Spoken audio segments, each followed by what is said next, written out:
A'udzu billahi minasyaitonir rajim. Bismillahirrahmanirrahim. Wa idh qulna lil malaikati isjudu li Adam fasajadu illa iblis aba wastakbara wa kana minal kafirin.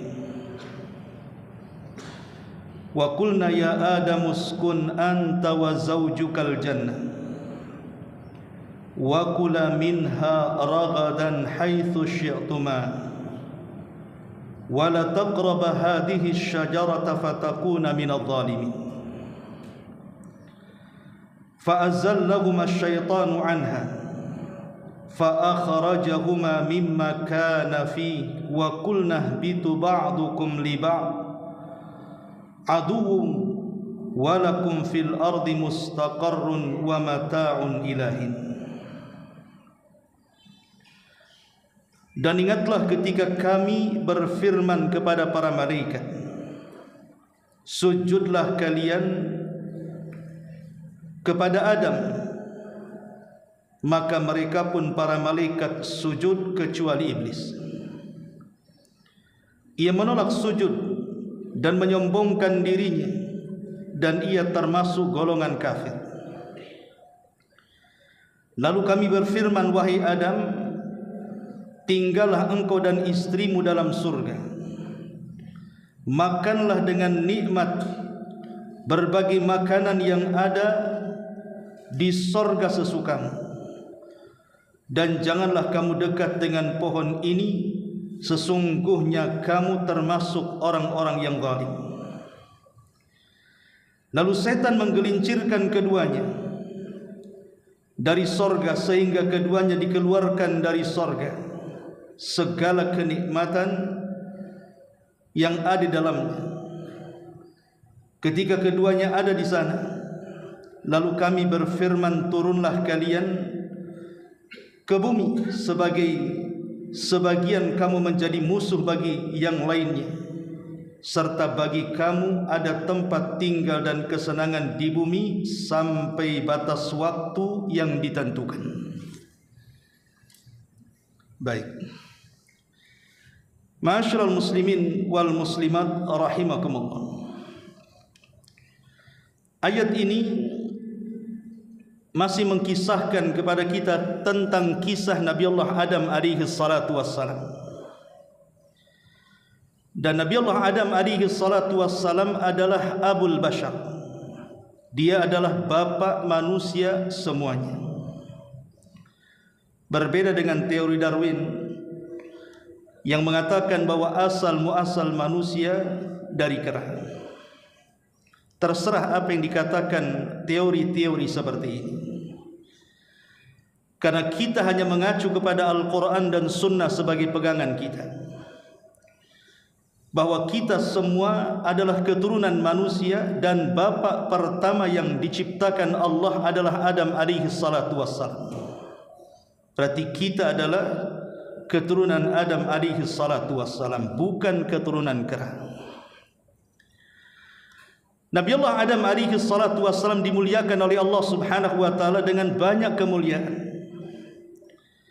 Di antaranya sujudnya para malaikat kepada Adam yang sudah saya kisahkan pada minggu yang lalu. Kemudian Allah subhanahu wa ta'ala anugerahkan Nabi Allah Adam alaihi salatu wassalam ilmu pengetahuan yang tidak pernah diajarkan kepada para malaikat. Kemudian Adam alaihi salatu wassalam dijadikan kiblat oleh para malaikat dengan sujudnya malaikat kepada Adam. Bahkan lebih daripada itu, Allah subhanahu wa ta'ala langsung menciptakan Adam oleh dirinya langsung, dan dijadikan makhluk sebaik-baik bentuk yang Allah katakan, laqad khalaqnal insana fi ahsani taqwim. Sungguh kami ciptakan manusia dalam sebaik-baik bentuk. Kemudian juga Nabi Adam alaihi salatu wassalam dimuliakan oleh Allah subhanahu wa ta'ala dengan cara diturunkan ke bumi, yang kisahnya kita akan kisahkan di sini. Karena dengan turunnya Adam ke bumi, kemudian dia pun mengakui dosa yang sudah dilakukannya, dan Allah Subhanahu wa taala muliakan setelahnya bahkan seluruh anak turunannya. Allah katakan walaqad karramna bani Adam, kami muliakan Adam dan seluruh keturunannya. Kalau Adam tidak turun ke bumi, maka Allah Subhanahu wa taala tidak akan memuliakan kita semua sebagai turunan Adam alaihi salatu wassalam. Ma'asyiral muslimin wal muslimat rahimakumullah. Dalam ayat yang kita akan kisahkan ini adalah kisah pembangkangan iblis kepada Allah Subhanahu wa taala. Bagaimana iblis bisa membangkang dan tidak mau sujud kepada Adam alaihi salatu wassalam, padahal diperintah Allah. Kita tahu bahwa iblis sendiri di dalam Al-Quran memang namanya iblis.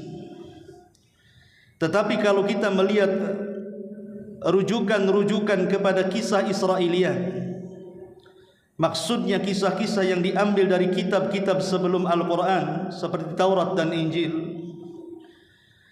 maka iblis itu dulunya adalah seorang jin yang sangat saleh.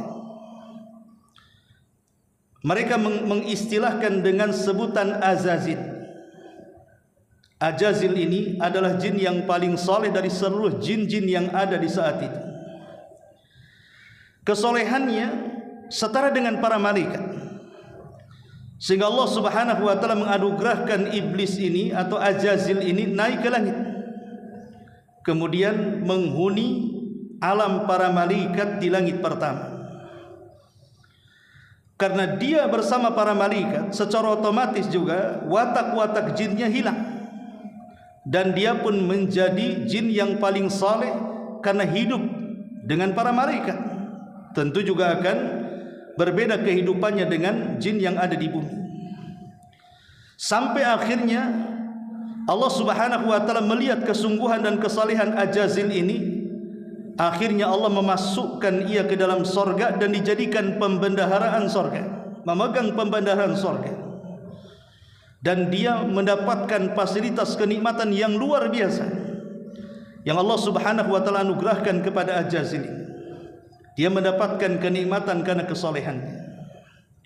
Sampai pada waktunya Allah Subhanahu wa taala hendak menciptakan seorang makhluk yang bernama Adam alaihi salatu wassalam. Ketika itu para malaikat kaget, kenapa Allah Subhanahu wa taala hendak menciptakan makhluk yang akan merusak bumi, bahkan menumpahkan darah. Sampai-sampai para malaikat menawarkan dirinya dan mengatakan, ya Rabb, kalau engkau hendak menciptakan makhluk, yang makhluk ini dalam rangka beribadah untukmu di bumi, biarkan makhluk itu tidak perlu kau ciptakan, biar kami yang turun ke bumi, supaya di bumi sudah tidak ada lagi makhluk yang menumpahkan darah bahkan merusak bumi seperti jin. Cukup kami para malaikat yang akan menyembah kamu dan tidak akan ada kerusakan lagi. Tapi Allah Subhanahu wa taala mengatakan kepada para malaikat, tidak perlu, karena makhluk yang akan kuciptakan ini kalian sendiri tidak tahu seperti apa rupanya dan seperti apa kelak hidupnya. Makanya Allah Subhanahu wa taala mengatakan, saya lebih tahu apa yang kalian tahu. Dan betul, setelah Allah Subhanahu wa taala ciptakan Adam, dari Adamlah lahir para nabi, dari Adam lahir para syuhada, orang-orang saleh, para siddiqin, yang terkadang tingkatan mereka lebih tinggi dibandingkan tingkatan para malaikat itu sendiri. Walaupun tidak diragukan dari turunannya ada orang-orang yang merusak bumi dan menumpahkan darah. Ma'asyiral muslimin yang dimuliakan Allah Azza wa Jalla, maka sebagai kafarah isti'jal, terburu-burunya malaikat menawarkan diri kepada Allah untuk menggantikan Adam, maka malaikat sebagai kafarahnya akhirnya mereka pun membuat sebuah Ka'bah di langit yang disebut dengan Baitul Ma'mur. Baitul Ma'mur inilah pernah dilihat Nabi saat peristiwa Isra Mi'raj. Disitulah malaikat tawaf selama 1 hari berjumlah 70.000 malaikat setiap hari. Apabila mereka sudah tawaf kemudian keluar dari Baitul Ma'mur, ganti dengan malaikat yang lain dengan jumlah yang sama. Kemudian hari berikutnya keluar, diganti dengan malaikat lain dengan jumlah yang sama, sehingga kita tidak tahu berapa jumlah para malaikat yang diciptakan Allah Subhanahu wa taala. Wa ma ya'lamu junuda rabbika illa hu. Tidak ada yang tahu jumlah para malaikat kecuali Allah Subhanahu wa taala. Jadi itu bentuk kafarah isti'jal. Terburu-burunya malaikat ketika Allah menciptakan Adam, seolah-olah Allah akan menciptakan makhluk seperti jin yang suka merusak dan menumpahkan darah. Lah ketika momen kemudian Allah Subhanahu wa taala hendak menciptakan Adam, Allah utus malaikat Jibril untuk mengambil tanah di bumi, tapi bumi menolaknya dan tidak berhasil mengambil tanahnya. Kemudian Allah utus malaikat Mikail untuk mengambil tanah di bumi, juga gagal, tidak bisa diambil karena bumi menolaknya.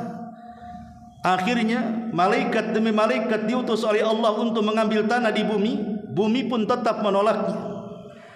Karena bumi tidak mau diambil sedikit pun tanahnya untuk menciptakan makhluk yang kelak akan merusak dirinya. Sampai akhirnya Allah utus malakul maut dan berhasil mengambil.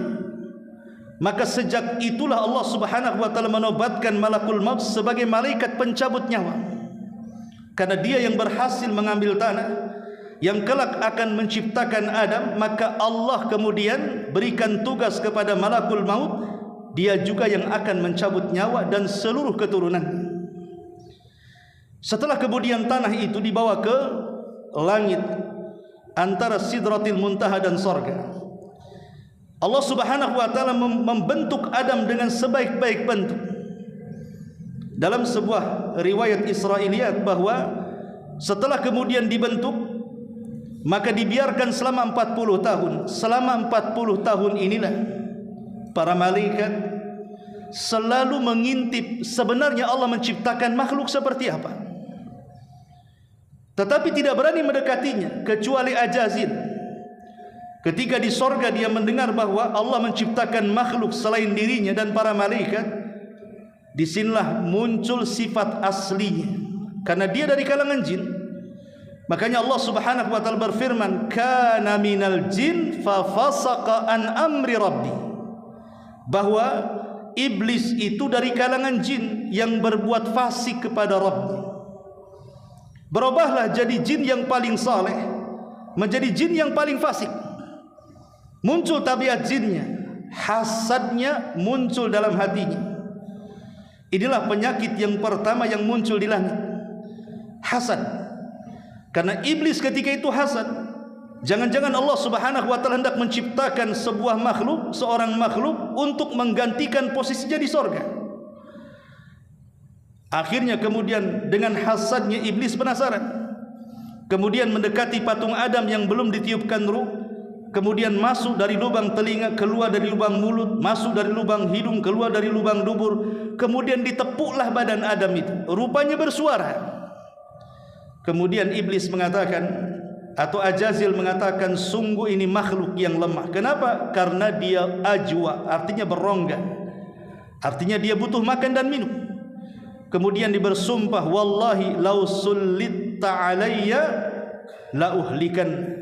Kalau seandainya engkau wahai Adam diserahkan kepadaku, kuhancurkan diri. Mulai hasadnya nampak di sini.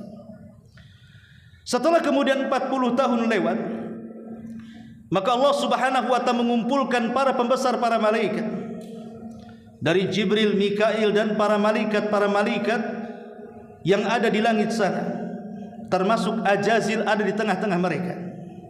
Di sinilah Allah Subhanahu wa taala berfirman menjelaskan tentang kisahnya. Wa idz qulna lil malaikati isjudu li Adam. Ketika kami, kata Allah, berfirman kepada para malaikat, sujudlah kalian kepada Adam. Semua sujud para malaikat. Fasajadu, semua malaikat sujud. Kenapa semua malaikat sujud? Karena malaikat itu taunya hanya perintah saja. Dia makhluk yang tidak diberikan syahwat. Makanya Allah Subhanahu wa taala berfirman tentang para malaikat, wa yaf'aluna ma yu'marun. Mereka melakukan apapun yang diperintahkan Allah Subhanahu wa taala. La ya'sunallah. Mereka tidak pernah bermaksiat kepada Allah Azza wa Jalla. Kalau Allah perintahkan sesuatu, mereka hanya mengatakan satu kalimat sami'na wa ata'na. Makanya ketika Allah mengatakan sujud kalian kepada Adam, maka semua malaikat sujud.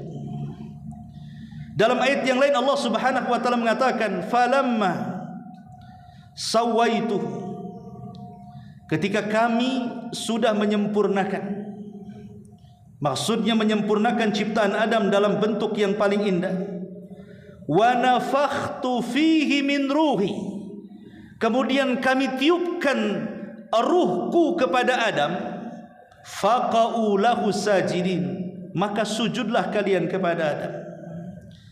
Ayat ini menunjukkan bahwa semata-mata ruh Adam dimasukkan ke dalam jasadnya, maka ketika itu malaikat harus sujud. Di sini saya sudah jelaskan, ada yang mengatakan bahwa sujudnya para malaikat kepada Adam ini karena mereka ingin menjadikan Adam sebuah kiblat, sama dengan kita sujud ke Baitullah Al-Haram. Ada juga yang mengatakan bahwa sujudnya para malaikat kepada Adam ini karena ruh yang ditiupkan. Karena ruhnya Adam itu kan ruh biasa, itu ruh yang disandarkan kepada Allah Subhanahu wa taala. Makanya mereka pun sujud kepada ruh yang mulia yang dinasabkan kepada Allah, bukan kepada jasadnya. Karena manusia itu mulia bukan karena jasad. Manusia mulia itu karena ruh. Selama manusia itu ada ruhnya, selama itu kemuliaan masih ada pada dirinya. Selama manusia hilang ruh pada jasadnya, maka manusia tidak akan dihormati dan dimuliakan manusia yang lainnya. Mungkin dikenang tapi tidak dihormati. Ma'asyiral muslimin yang dimuliakan Allah Subhanahu wa taala, makanya Allah mengatakan semata-mata ruh itu masuk ke dalam jasad Adam, faqa'u lahu sajidin, sujud kalian semuanya. Apa yang terjadi? Fasajadu, semua malaikat sujud, illa iblis, kecuali iblis. Iblis tidak mau sujud, aba, dia enggan, wastakbara, dia sombong, wa kana minal kafirin, maka sejak itulah iblis dianggap kafir. Ma'asyiral muslimin yang dimuliakan Allah Subhanahu wa taala, sedikit cerita iblis. Kenapa kemudian Ajazil, jin yang paling saleh, berubah kemudian sebutannya menjadi iblis? Dan iblis ini diambil dari kata apa? Sebagian para ulama mengatakan iblis ini artinya adalah orang yang putus asa dari rahmat Allah Subhanahu wa taala. Jadi iblis ini maknanya adalah makhluk yang sangat berputus asa kepada Allah, kepada rahmat Allah Subhanahu wa taala. Makanya dia kufur. Makanya hati-hati, orang yang putus asa ini bahaya, bisa mengakibatkan kekufuran. Contohnya orang yang banyak melakukan maksiat, dari kecil, dewasa sampai tua dia melakukan maksiat. Kemudian dia putus asa, seolah-olah tidak akan mendapatkan rahmat Allah. Akhirnya dia tidak mau tobat karena merasa dosanya besar, tidak mungkin diampuni dan pasti masuk neraka. Akhirnya dia putus asa.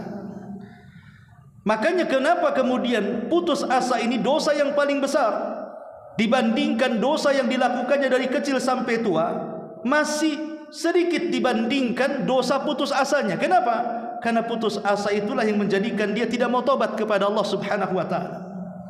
Yang menghalangi dia bertobat itu putus asa. Padahal kalau seandainya orang yang melakukan dosa itu mau bertobat, Allah pasti mengampuni tobatnya, mengampuni dosa-dosa dengan tobat nasuhanya. Karena Allah Subhanahu wa taala yaghfiru dzunuba jami'ah, Allah itu pasti mengampuni semua dosa. Tidak ada satu dosa, bahkan sebesar-besar dosa syirik sekalipun, yang tidak akan pernah terampuni. Kalau dia bertobat sebelum wafatnya, Allah akan ampuni dia. Kecuali kalau dia mati di atas kesyirikan besar, lain ceritanya. Ma'asyiral muslimin wal muslimat rahimakumullah. Ada sebagian ulama yang mengatakan bahwa iblis ini bagian dari para malaikat. Tetapi pendapat yang kuat wallahu alam bahwa iblis ini dari kalangan jin. Karena ayat yang mengatakan kana minal jin, di situ Allah katakan iblis itu dari kalangan jin, bukan para malaikat. Cuman hidup di alam para malaikat, itu saja. Sebab kalau seandainya jin itu dari kalangan para malaikat, malaikat tidak ada hasad dalam hatinya, karena mereka tidak ada syahwat. Tidak ada kesombongan, karena mereka tidak ada syahwat. Yang memungkinkan orang terkena penyakit hasad dan kibar sombong itu adalah makhluk yang diberikan syahwat. Dan makhluk yang diberikan syahwat cuma dua, kalau tidak manusia ya jin. Makanya kemudian pendapat yang kuat wallahu alam berdasarkan ayat tadi bahwa iblis itu dari kalangan jin. Ma'asyiral muslimin yang dimuliakan Allah Subhanahu wa taala, adapun perbedaan antara iblis kemudian jin dan syaitan, tentu kita sudah paham bahwa iblis adalah pembesar daripada jin, dan jin sendiri adalah makhluk yang diciptakan oleh Allah dari ujung cahaya api sebelum Allah menciptakan Adam. Dan setelah Allah menciptakan para malaikat, mereka menghuni bumi. Jadi yang menghuni bumi pertama kali itu bukan manusia, tapi kalangan jin. Dari mana kita tahunya bahwa bumi ini pertama dihuni oleh kalangan jin? Dari perkataan para malaikat. Ketika malaikat mengatakan kepada Allah Subhanahu wa taala, saat Allah mengatakan inni ja'ilun fil ardi khalifah, bahwa saya akan menciptakan satu makhluk yang akan menghuni bumi. Jin berpikir, jangan-jangan makhluk ini akan menumpahkan darah dan juga akan merusak bumi. Pertanyaannya, makhluknya belum diciptakan, artinya Adam belum diciptakan. Kenapa para malaikat langsung berasumsi negatif? Tidak ada kebaikan sekali dari perkataan para malaikat. Langsung menjustis dan mengatakan bahwa makhluk ini akan merusak bumi dan akan menumpahkan darah. Kenapa malaikat sampai bicara seperti itu? Tidak lain dan bukan karena malaikat hendak mengkiaskan jangan-jangan makhluk yang diciptakan ini sama dengan jin yang sebelumnya sudah menghuni bumi, di mana kalangan jin suka merusak bumi, bahkan suka menumpahkan darah. Jangan-jangan Allah akan menciptakan makhluk seperti mereka. Dari sini kita tahu bahwa bumi sebelumnya dihuni oleh kalangan jin. Kemudian Allah Subhanahu wa taala ciptakan Adam ini untuk menjadi khalifah, dan makna khalifah itu artinya makhluk pengganti. Seperti Abu Bakar khalifah karena dia mengganti Nabi. Kemudian Umar juga khalifah karena dia mengganti Abu Bakar. Maka manusia menjadi khalifah karena dia mengganti jin, yang harusnya jin memakmurkan bumi, tetapi mereka merusak dan menumpahkan darah. Mereka tidak layak tinggal di bumi. Makanya kemudian Allah gantikan kekhilafahan mereka dengan diciptakan Adam dan anak keturunannya. Lalu jin tinggal di mana kalau begitu? Satu hari mereka sedang melakukan kerusuhan yang luar biasa. Maka Allah Subhanahu wa taala mengirimkan pasukan para malaikat untuk mentertibkan jin yang ada di bumi. Dari situlah jin-jin yang jahat dilempar ke lautan, dilempar ke hutan, ke tempat-tempat yang tidak ada penghuni manusia di situ. Makanya kemudian kita tahu dalam hadis Nabi SAW, istana terbesar iblis itu di mana? Di lautan. Ada seorang syekh namanya Isa Daud, walaupun kitabnya banyak dikritik. Jadi Isa Daud ini seorang peruqyah dari Mesir. Dia meruqyah jin yang masuk ke dalam tubuh seorang muslim, diruqyah sama seorang yang bernama Isa Daud ini. Lah percakapan Isa Daud ini dengan seorang muslim yang diruqyah itu dicatat dalam sebuah kitab. Dialog antara Isa Daud dengan seorang jin muslim yang masuk ke tubuh seorang muslim. Lah di antara percakapannya itu, ya memang banyak sekali yang dikritik para ulama. Salah satunya adalah dia mengatakan bahwa jin yang ketika diajak dialog dalam dialognya itu, bahwa Dajjal akan keluar dari segitiga Bermuda.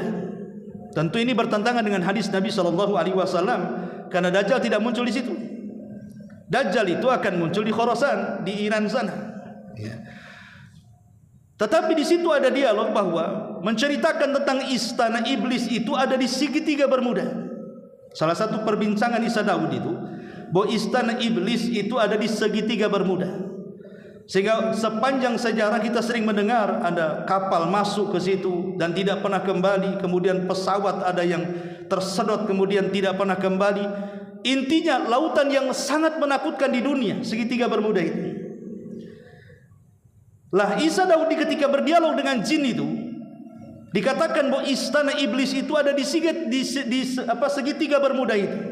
Walaupun tentunya dalam hadis Nabi SAW tidak dijelaskan laut mana sebenarnya yang dijadikan istana oleh iblis itu. Karena hadis Nabi SAW hanya mengatakan bahwa setiap hari iblis itu akan mengirim pasukan dari tengah lautan di dalam istananya untuk menggoda Bani Adam ke daratan. Ada di antara mereka yang menggoda yang akhirnya sholat jadi tidak sholat, yang tadinya suka puasa jadi tidak puasa, suka baca Quran meninggalkan Quran, yang suka tidak maksiat akhirnya berzina, mabok, khamar dan begitu seterusnya. Sampai ada satu utusan jin itu yang dengan semangat melaporkan dia sudah membuat keluarga kaum muslimin bercerai-berai, berpisah cerai di antara mereka. Maka iblis bangkit kemudian mengambil piala dan meletakkan di kepalanya dan mengatakan, sebaik-baik tentara adalah dirimu. Kenapa iblis kemudian sangat bangga dengan utusannya apabila berhasil menjadikan sebuah keluarga retak sampai cerai, dibandingkan orang yang tadinya sholat kemudian meninggalkan sholat, dibandingkan orang yang tadinya suka baca Quran akhirnya tidak baca Quran lagi, dibandingkan orang yang jatuh kepada zina, mabok dan yang semacamnya. Kenapa dia lebih suka dengan pasukannya kalau ada yang mencerai-berai keluarga kaum muslim? Tentu ada alasannya. Kalau orang mabok itu merugikan satu orang yang mabok saja. Orang yang meninggalkan sholat merugikan dirinya sendiri. Orang yang meninggalkan puasa merugikan dirinya sendiri. Begitu juga yang lainnya. Tapi kalau sudah berhasil menceraikan dua pasangan suami istri dalam keluarga muslim, itu korbannya bukan satu. Istri jadi korban, suami jadi korban, anak-anak pula jadi korban. Bahkan kemudian tetangga jadi korban, jadi isu. Kemudian durhaka orang tua kepada anak, orang tua jadi korban, jadi banyak korbannya. Tetapi yang ingin saya katakan bahwa hadis ini memang umum, tidak dijelaskan lautan mana. Cuman dari dialog Isa Daud, ya kita tidak percaya 100%, cuman saya menjelaskan bahwa beliau berdialog dengan seorang jin yang kerasukan dan mengatakan bahwa istananya ada di segitiga Bermuda. Wallahu a'lam. Kita tidak tahu di mana, yang jelas bahwa di tengah lautan. Lautan mana? Wallahu a'lam. Tapi yang jelas bahwa Allah Subhanahu wa taala memberikan tempat masing-masing. Malaikat ada di langit kalau turun ke bumi dalam rangka tugas. Manusia ada di daratan. Kalaupun mungkin ke lautan, mereka bukan bertempat tinggal, mungkin mencari maisha, mungkin dak safar dan begitu seterusnya. Lah jin-jin ini kebanyakan tinggal di lautan, di hutan-hutan dan yang semacamnya. Ma'asyiral muslimin yang dimuliakan Allah Subhanahu wa taala, intinya bahwa iblis tidak mau sujud kepada Adam. Makanya Allah mengatakan aba wastakbara wa kana minal kafir. Enggan karena hasad, dari hasad muncul sombong, dari kesombongan itulah dia menjadi golongan yang kafir. Kemudian Allah Subhanahu wa taala setelah melihat pembangkangan iblis, apa yang dikatakan Allah? Allah minta alasan yang jelas. Allah sudah tahu alasannya, tapi Allah ingin bertanya kepada iblis, kenapa kau tidak mau sujud? Disinilah iblis membuat kias batil, kias ma'al farik dalam ilmu usul itu, kias yang tidak sesuai. Dia mengatakan, bagaimana aku harus sujud kepada Adam ini sementara aku lebih baik dibandingkan Adam? Khalaqtani min nar wa khalaqtahu min tin. Aku diciptakan dari api, sementara kau ciptakan Adam dari tanah. Tentu aku lebih baik dibandingkan Adam. Alasannya kenapa? Api itu lebih dekat dengan cahaya, dan malaikat tercipta dari cahaya, sementara tanah jauh panggang daripada cahaya. Tanah tidak bercahaya, tapi kalau api kan bercahaya. Seolah-olah iblis ingin mengatakan, saya lebih mirip bentuknya dengan malaikat, sementara Adam ini tidak ada sama sekali mirip dengan malaikat. Kenapa aku harus sujud kepada Adam, katanya. Seolah-olah iblis mengatakan dia lebih baik dibandingkan Adam. karena lebih mirip dengan malaikat dibandingkan Adam yang sama sekali tidak mirip dengan malaikat. Tapi ini adalah kias yang batil. Kemiripan-kemiripan seperti ini tidak bisa dijadikan kias, karena belum tentu tanah lebih buruk dibandingkan api. Buktinya api itu manfaatnya hanya membakar, sementara tanah ini kita bisa membangun masjid, membangun rumah, membangun jalan, banyak kemudian fasilitas ibadah kita bisa membangun dari tanah. Apakah kemudian masjid bisa dibangun dari api? Kemudian pesantren-pesantren bisa dibangun dari api? Sementara itulah tempat-tempat beribadah kita kepada Allah Subhanahu wa taala. Jadi kalau kita mau berlogika, kita katakan tanah jauh lebih baik dibandingkan api, karena api tugasnya cuma satu, bakar, enggak ada lagi. Ma'asyiral muslimin yang dimuliakan Allah Azza wa Jalla, sejak itulah Allah murka dan Allah Subhanahu wa taala katakan kepada iblis, keluar kau dari sorga, keluar.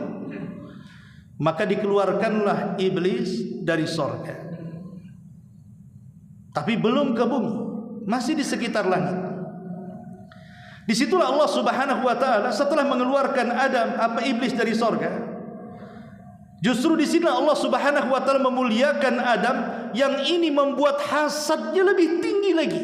Iblis sudah hasad, makin tinggi lagi hasadnya. Kenapa?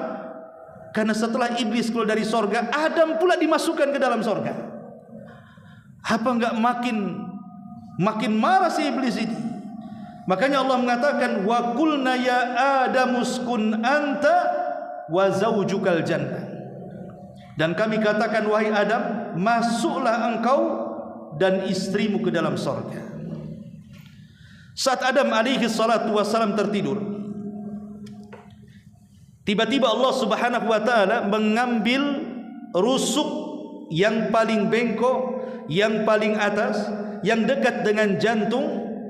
Kemudian rusuk itu diambil dan diciptakanlah Hawa. Makanya disebut Hawa. Kenapa Hawa? Hawa itu artinya oksigen. Angin yang kita keluarkan itu disebut Hawa. Kenapa Hawa disebut Hawa? Karena satu-satunya makhluk di alam semesta yang diciptakan dari zat yang hidup itu adalah Hawa. Adam ini sudah hidup, diciptakan dari benda yang hidup, makanya disebut Hawa. Lah ketika kemudian Adam tidak menyadari bahwa tulang rusuk yang paling atas, yang paling bengkok, yang dekat dengan jantung itu diambil oleh Allah, kemudian diciptakan istrinya Hawa, dibaringkan di sampingnya. Adam pun ketika terbangun terkejut, tiba-tiba ada seorang wanita di sampingnya. Kemudian Adam mengatakan kepada wanita di sampingnya, man anti? Siapa kamu? Kenapa Allah Subhanahu wa taala ciptakan kamu? Maka Hawa pun menjawab ucapan Adam dan mengatakan, li askuna ilaika, agar dengan kehadiranmu bisa membawa ketenangan kepadamu. Di sini Allah Subhanahu wa taala katakan, wa min ayatihi an khalaqa lakum min anfusikum azwaja litaskunu ilaiha wa ja'ala bainakum mawaddatan wa rahmah inna fi dzalika laayatin liqaumin yatafakkarun. Dan dari tanda-tanda kuasa Allah, wa min ayatihi an khalaqa lakum min anfusikum azwaja, Allah ciptakan dari dirimu sendiri, maksudnya Adam, pasanganmu Hawa. Untuk apa? Litaskunu ilaiha, agar engkau bisa tenang kepadanya. Wa ja'ala bainakum mawaddatan wa rahmah, dan kami jadikan pada diri engkau bersayang, berkasih, dan itu adalah tanda bagi orang-orang yang memiliki akal sehat. Jadi dengan kehadiran Hawa di sisi Adam itu membuat ketenangan kepada Adam alaihi salatu wassalam. Sebab saat Adam berada di sorga, Adam tidak tenang hidupnya. Padahal di sorga itu kenikmatannya yang luar biasa. Ma la ainun ra'at, wala udhunun sami'at, wala khatara ala qalbi bashar. Kenikmatannya tidak bisa dilihat mata, kenikmatannya belum pernah didengar telinga, kenikmatannya tidak bisa direnungkan dalam pikiran manusia, saking nikmatnya. Tapi Adam tidak tenang. Kalau saya boleh analogikan seperti ini, seandainya Batam ini diserahkan kepada kita, satu kota Batam dengan berbagai macam fasilitasnya yang sekarang ada hari ini, tapi kita hidup sendirian di Batam, lontang-lantung ke Nagoya sendiri, ke Batu Haji sendiri, ke Batu Besar sendiri. Kira-kira tenang nggak? Nggak akan tenang hidup sendiri. Walaupun kota Batam milik kita, kita rajanya, tapi nggak ada orang kecuali kita. Itulah yang dirasakan Adam. Kenikmatan sorga tidak bisa membuat dia tenang. Padahal sorga itu nikmatnya luar biasa. Dia ketakutan di sorga, bayangkan. Lah makanya karena kemudian Allah Subhanahu wa taala, dengan sebab itulah Allah ciptakan pasangannya. Akhirnya sorga yang penuh indah tapi menakutkan bagi Adam menjadi terasa indah dan menyenangkan. Masyarul muslimin yang dimuliakan Allah Azza wa Jalla. Jadi pasangan hidup itu, itulah sandaran hidup kita. Dengan adanya istri di sekitar kita, itulah yang membuat kita tenang. Makanya Adam merasa tenang dengan adanya Hawa. Ketika itu Allah Subhanahu wa taala katakan setelah menciptakan Hawa, wa qulna ya Adam uskun anta wa zaujukal jannah. Masuklah kau Adam, bawa istrimu, bersenang-senanglah di sorga. Wa kula minha ragadan haitsu syi'tuma. Makan dari seluruh kenikmatan yang ada di sorga. Abdullah ibn Abbas radhiyallahu anhu mengatakan, perbedaan sorga dengan dunia itu hanya ada di nama. Persamaan sorga dengan dunia itu hanya ada di nama. Di sorga ada pisang, di dunia ada pisang, nama saja.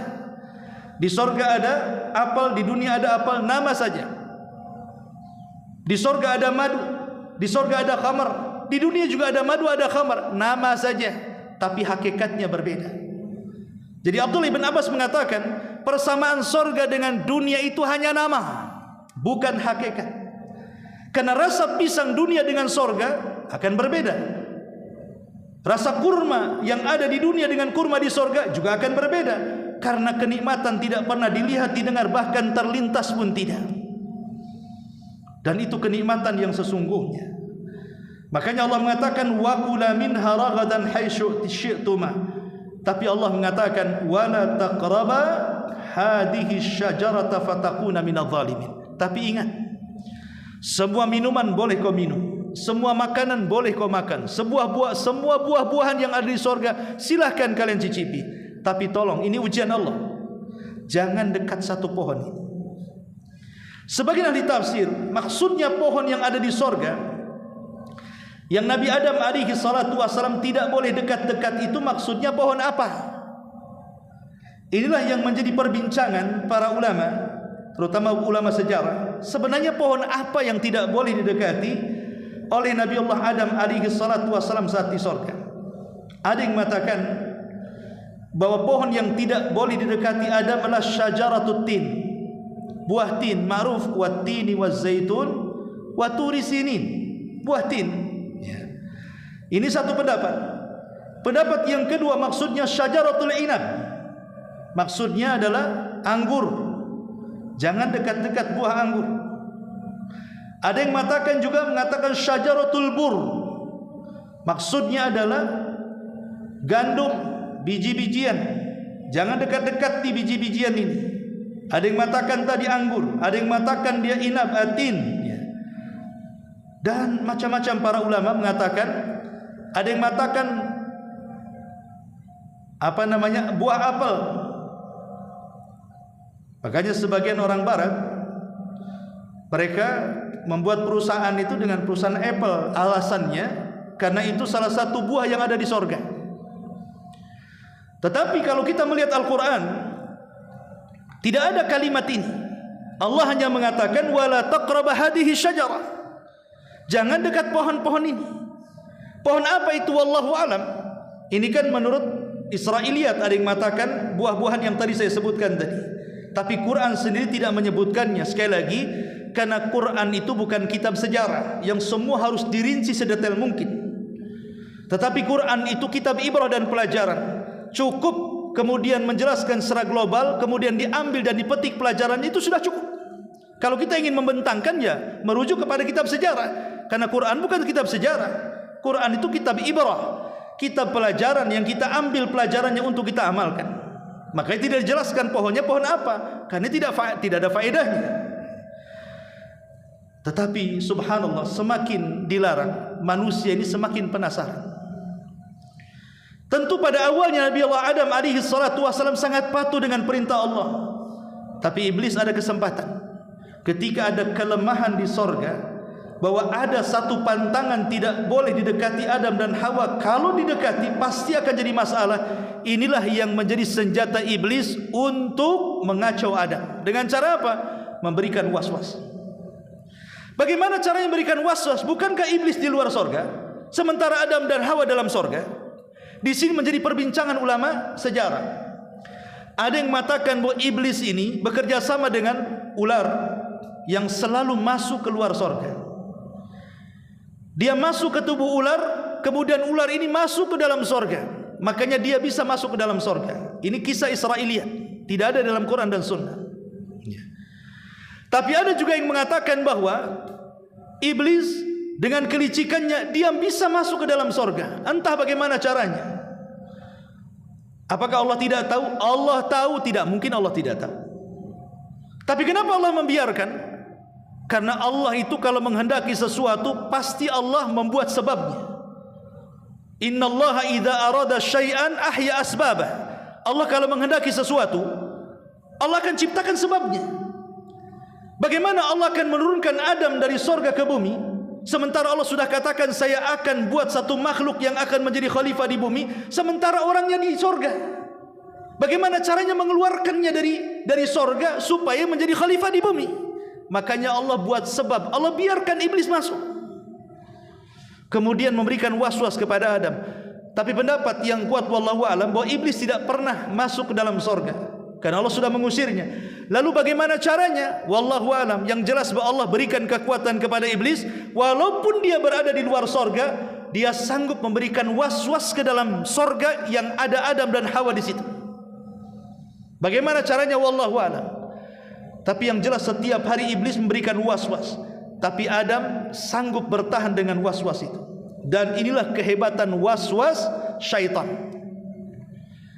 Setan ini kalau hendak menjerumuskan kita ke dalam maksiat, setan tidak akan menarik tangan kita. Terasa gitu tangan iblis nari-nari, ayo kita mabok, ayo kita zina, ayo enggak. Atau dorong, terasa dorongannya dari belakang. Tidak. Setan itu tidak pernah menarik tangan kita, mendorong badan kita, mengikat kemudian membawa ke tempat maksiat. Tidak. Dia hanya memberikan was-was kecil dalam hati. Was-was ini bahaya sekali, padahal dia hanya bisikan saja. Bisikan itu yang membuat kita akhirnya jadi ahli maksiat. Lah Adam alaihi salatu wassalam itu terus diberikan bisikan-bisikan itu. Tetapi subhanallah, Adam masih tahan imannya sampai iblis putus asa. Kemudian dia membuat trik sumpah. Dia datang dengan was-was sumpah. Dia mengatakan di hadapan Adam alaihi salatu wassalam, wa qasamahuma inni lakuma laminan nasihin. Iblis pun bersumpah di hadapan Adam bahwa dia adalah orang yang akan selalu memberikan nasihat kepada Adam. Kemudian iblis memberitahu kenapa Allah melarang tidak boleh mendekati pohon larangan. Karena kalau engkau makan dari pohon larangan itu, engkau akan menjadi kekal di sorga, atau engkau akan jadi malaikat. Antakuna malakaini au takuna minal khalidin. Kalau kau makan buah itu wahai Adam, kau akan jadi malaikat, atau minimalnya kau akan dikekalkan di sorga. Allah tak mau kau kekal di situ. Iblis pandai bersiasat, dan Adam alaihi salatu wasalam tergoda dengan sumpah iblis dan langsung percaya. Kenapa? Bagaimana mungkin ada sumpah dalam rangka dusta di alam para malaikat? Adam enggak pernah mendengar ada orang bersumpah dusta di alam para malaikat, karena alam para malaikat itu alam suci. Tidak mungkin ada orang berdusta di sana, apalagi bersumpah atas nama Allah. Disitulah kemudian berpikir Adam, mana ada orang bersumpah di alam para malaikat untuk kedustaan. Makanya Adam percaya dengan sumpahnya iblis, karena dia bersumpah di alam para malaikat masalahnya. Dan sebelumnya belum ada orang yang bersumpah untuk kedustaan. Disitulah akhirnya dia memakan buah larangan. Sebab itulah Allah subhanahu wa ta'ala marah, kemudian mengusir Adam, Hawa dan iblis dengan firman-Nya, fa'azallahuma syaitanu anha fa'akhrajahuma mimma kana fi wa qulna ihbitu ba'dukum li ba'din adu wa lakum fil ardi mustaqarrun wa mata'un ilahin. Lalu setan menggelincirkan keduanya, sehingga keduanya dikeluarkan dari segala kenikmatan yang ada di sorga. Dan Allah katakan kepada mereka, ihbitu jami'a, keluar kalian semua, keluar kalian semua dari sorga. Maksudnya Adam, Hawa dan Iblis, keluar. Dan kalian akan menjadi musuh sebagian kalian dengan sebagian yang lain.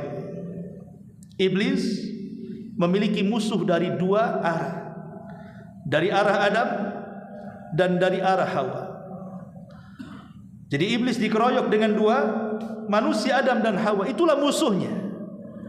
Ketika Adam tidak bisa digoda, maka iblis akan menggoda Hawa. Artinya iblis ini kalau tidak bisa menggoda dari jalur laki-laki, maka dia akan menggoda dari jalur perempuan. Maka dengan takdir Allah Subhanahu wa taala, Allah turunkan Adam, Hawa dan iblis ke dunia. Sebagian ahli tafsir mengatakan bahwa Adam itu diturunkan di Sri Lanka, di India sana. Makanya di sana ada Jabal Adam. Ada yang mengatakan, ya macam-macam memang penafsiran para ulama, tapi itu yang banyak dikuatkan para ulama bahwa Adam diturunkan di Sri Lanka. Adapun Hawa diturunkan di Jeddah. Adapun iblis diturunkan di lautan. Makanya dia buat istananya di lautan. Lah ketika terpisah antara Adam dan Hawa, satu di Jeddah, satu di Sri Lanka, maka saat kemudian Allah Subhanahu wa taala turunkan Hajar Aswad dari sorga ke bumi. Hajar Aswad ini dulunya hitam, dulunya putih, tapi karena kesyirikan yang dilakukan orang-orang jahiliyah di zaman itu, makanya kemudian menjadi hitam. Karena makhluk yang dari sorga itu ada 4. Maksudnya makhluk yang dari sorga itu asalnya itu ada 4. Pertama Hajar Aswad, yang kedua Maqam Ibrahim, yang kedua Sungai Nil dan Efrat. Sungai Nil dan Efrat maksudnya asal airnya. Kalau sekarang ya sudah bukan dari sorga, asal airnya Efrat dan Nil itu semua dari sorga, dari mata air sorga. Kemudian Maqam Ibrahim itu kan ada tempat pijakan kaki Ibrahim. Kalau Maqam Ibrahim dibuka itu ada pijakan kaki Ibrahim. Lah pijakan itu dari perhiasan sorga. Kemudian Hajar Aswad. Lah Hajar Aswad saat diturunkan dari sorga itu dia bercahaya. Cahaya inilah yang kemudian mempertemukan antara Adam dan Hawa, yang satu di Sri Lanka, yang satu di Jeddah. Akhirnya keduanya mendekati cahaya itulah. Ketika sudah dekat, maka tempat dekat pertemuan itu disebut Muzdalifah. Muzdalifah itu artinya karena sudah dekat dengan Arafah. Adam dan Hawa sudah di Muzdalifah. Kemudian sampai di Arafah, makanya Arafah disebut Arafah. Apa sih artinya Arafah? Arafah itu artinya mengenal. Maka Adam mengenali Hawa, kemudian Hawa mengenali Adam, makanya tempat itu disebut Arafah, karena saling mengenal. Lah setelah kemudian berjumpa antara Adam dan Hawa, disitulah Allah Subhanahu wa taala menurunkan kalimatnya agar kalimat itu dibaca oleh keduanya. Dan itulah kalimat yang pertama yang Allah ajarkan kepada keduanya untuk dibaca. Apa kalimat itu? Rabbana zalamna anfusana wa illam taghfir lana wa tarhamna lanakunanna minal khasirin. Inilah kalimat pertama di bumi yang diucapkan Adam dan Hawa. Rabbana zalamna, ya Allah, kami sudah menzalimi diri-diri kami. Rabbana zalamna anfusana wa illam taghfir lana, kalau engkau tidak mengampuni dosa-dosa kami ya Rabb, wa tarhamna, dan engkau tidak memberikan rahmatmu kepada kami ya Rabb, lanakunanna minal khasirin, tentu kami termasuk orang-orang yang rugi. Ketika Allah menurunkan kalimat ini untuk dibaca keduanya, maka keduanya membaca kalimat ini. Maka Allah katakan, fatalaqqa Adamu min rabbih kalimatin fataba alaihi innahu huwat tawwabur rahim. Kemudian Adam menerima beberapa kalimat dari Rabbnya, lalu dia pun menerima taubatnya, sesungguhnya dialah yang maha penerima taubat lagi maha penyayang. Saat Adam dan Hawa mengucapkan kalimat itu, Allah ampuni dosanya. Makanya siapapun yang berdoa di Arafah saat haji, meminta kepada Allah Subhanahu wa taala dengan doa Rabbana atina fid dunya hasanah Rabbana zalamna anfusana wa illam taghfir lana wa tarhamna lanakunanna minal khasirin. Allah akan turunkan ampunannya di padang Arafah itu. Makanya kenapa Arafah salah satu rukun vital dalam ibadah haji. Kata Rasul, al-hajju Arafah. Haji itu terletak di Arafah. Kalau orang haji tidak di Arafah, tidak akan sah hajinya. Karena disitulah tempat pengampunan dosa. Allah Subhanahu wa ta'ala turun ke langit dunia, kemudian mengampuni seluruh hamba-hambanya yang sedang wukuf di Arafah.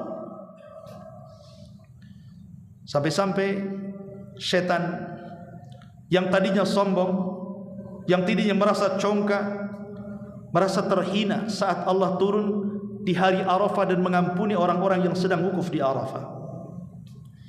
Ma'asyiral muslimin yang dimuliakan Allah Subhanahu wa ta'ala, setelah kemudian keduanya bertobat dan membaca doa tobat yang diajarkan oleh Allah Azza wa Jalla, maka mereka pun terbebas dari dosa.